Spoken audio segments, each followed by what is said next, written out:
এখানে যে আরবি মানুষরা আছেন তাদের থেকে শুনতে পারলাম এখানে সাহাবীদের মহল্লা বলা হয় এটাকে। এখানে প্রচন্ড পরিমাণে ঘর আছে, আমরা একটা ঘরের মধ্যে প্রবেশ করে দেখাবো আপনাদেরকে। এদিকে আসেন। এবং এই পাহাড় থেকে কিন্তু এই পাথরগুলো সংগ্রহ করা হয়। বিশ্বনবী এখানে এসছেন এবং নিজের চোখে আসলে এই জায়গাগুলো দেখছেন। এখানে নিঃশ্বাস নেওয়াটাও আসলে ভাগ্যের বিষয়। আসসালামু আলাইকুম ওয়া রাহমাতুল্লাহ। আল্লাহর রহমতে ভালো আছি, আলহামদুলিল্লাহ। আজকে একটা বিশেষ ঘটনা আপনাদেরকে শেয়ার করব। এই মুহূর্তে যেখানে আছি এটা হচ্ছে 1400 বছর আগের মহল্লা সাহাবীদের। এবং আমাদের বিশ্বনবী হযরত মুহাম্মদ সাল্লাল্লাহু আলাইহি ওয়াসাল্লাম যখন মদিনা থেকে বদরের দিকে যাচ্ছিলেন, এইখান দিয়ে কিন্তু বিশ্বনবী বদরের দিকে যাচ্ছিলেন এবং কি তখন বিশ্বনবী যেতে যেতে ইসলাম প্রচার করতে থাকেন। এবং এখানে শোনা যাচ্ছিল যে এখানে নাকি ইহুদিরা বসবাস করতেন। বিশাল বড় একটি মহল্লা কিন্তু এখানে 1400 বছর আগে ইহুদিরা বসবাস করতেন। তো সেই ইহুদিদের বিশ্বনবী হযরত মুহাম্মদ সাল্লাল্লাহু আলাইহি ওয়াসাল্লাম ইসলামের দাওয়াত দেন। পরবর্তীতে তারা ইসলাম ধর্ম গ্রহণ করেন। তো এখানে আসার পর আরও আমরা যেটা শুনতে পারলাম সেটা হচ্ছে এখানে নাকি সাহাবীরা, এখানে যে আরবি মানুষরা আছেন তাদের থেকে শুনতে পারলাম এখানে সাহাবীদের মহল্লা বলা হয় এটাকে। সাহাবীরা বসবাস করতেন।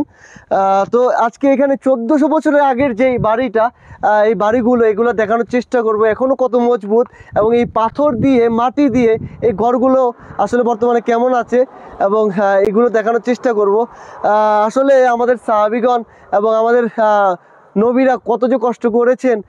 এই গরম, এখন এই যে গরমে পুরো শরীর আসলে কালো হয়ে যাচ্ছে, আমার মোবাইল একটু পর পর বন্ধ হয়ে যাচ্ছে, এত পরিমাণের গরম। আর এখানে এই যে এগুলো হচ্ছে 1400 বছর আগের ঘর।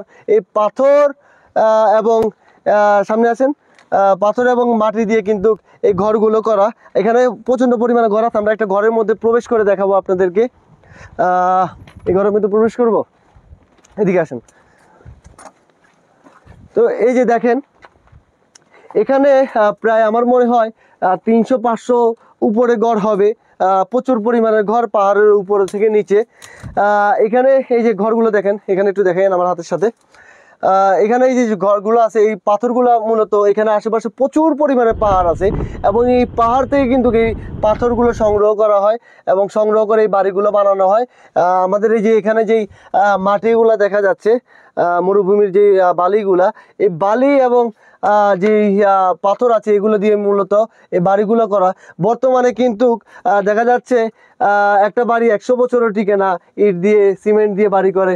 কিন্তু এই পাথর এবং এই বালু দিয়ে এত নর্মালিভাবে এই বাড়িগুলো করার পর 1400 বছর পরে এখনও কিন্তু এই বাড়িগুলো মোটামুটি টিকে আছে। এবং এই এখানে এই যে এটা দেখতে পাচ্ছেন, এই যে এটা হচ্ছে মূলত এই যে নিচের যেটা, এটা হচ্ছে খেজুর গাছের।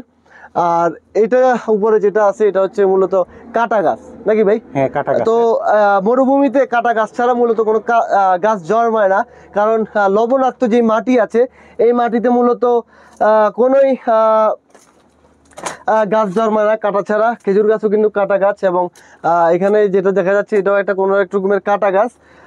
তো এই কাটা গাছগুলো মূলত এই ছাদ বানানো হয়তো এই কাটা গাছগুলো দিয়ে। এবং এখানে দেখা যাচ্ছে যে যেই খেজুর গাছের যেই পাতাগুলো আছে মূলত এই যে দেখতে পারতেছেন, এই পাতাগুলো দিয়ে মূলত এই ছাদগুলা বানানো।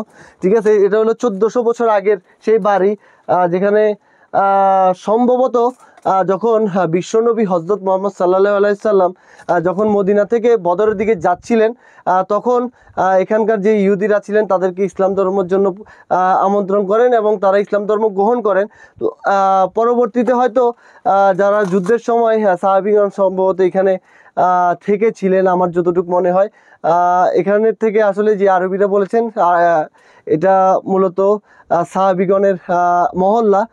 আবার কেউ কেউ বলছেন এটা মূলত হচ্ছে ইহুদিদের বাড়ি ছিল। বিশ্বনবী যখন মদিনা থেকে যাচ্ছিলেন বদরের দিকে, তখন তারা ইসলাম ধর্ম গ্রহণ করেন। বিশ্বনবী যখন ইসলাম ধর্ম প্রচার, বিশ্বনবী যেখান দিয়ে যেতেন কিন্তু সকল ধর্মের মানুষকে ইসলাম ধর্মের জন্য আমন্ত্রণ করতেন এবং সকলে কিন্তু ইসলাম ধর্ম গ্রহণ করতেন, ইসলাম প্রচার করতেন। মূলত এখন মূল ঘটনাটা কি, আপনারা যদি এর বাইরে সঠিক কোনোটা জেনে থাকেন সেটা অবশ্যই আমাদেরকে জানাবেন। এবং এখানে আসতে পেরে খুবই ভালো লাগতেছে। এটা শতভাগ নিশ্চিত আমাদের বিশ্বনবী এখানে এসছেন এবং নিজের চোখে আসলে এই জায়গাগুলো দেখছেন এবং এইখানে এই নবীজির দেশে এই মাটিগুলোতে আসতে পেরে এখানে দাঁড়িয়ে থেকে নিজের হাত দিয়ে এই ঘরগুলো ছুঁতে পেরে নিজেকে প্রচণ্ড ভাগ্যবান মনে করতেছি। কারণ একসময় আমাদের যে সাহাবিগণ মুসলিমরা ছিলেন এবং বিশ্বনবী হজরত মোহাম্মদ সাল্লাল্লাহু সাল্লাম কিন্তু এখানেই নিঃশ্বাস নিয়েছেন, এখানে শ্বাস প্রশ্বাস নিয়েছেন এবং এখান দিয়ে হেঁটে গিয়েছেন যে বদরের যুদ্ধের সময়। এগুলো কিন্তু চিরন্ত সত্য এবং এখানে আসতে পেরে আসলে একজন মুসলিম হিসেবে আমি গর্বিত এবং অনেক ভালো লাগতেছে আলহামদুলিল্লাহ। এখানে নিঃশ্বাস নেওয়াটাও আসলে ভাগ্যের বিষয়।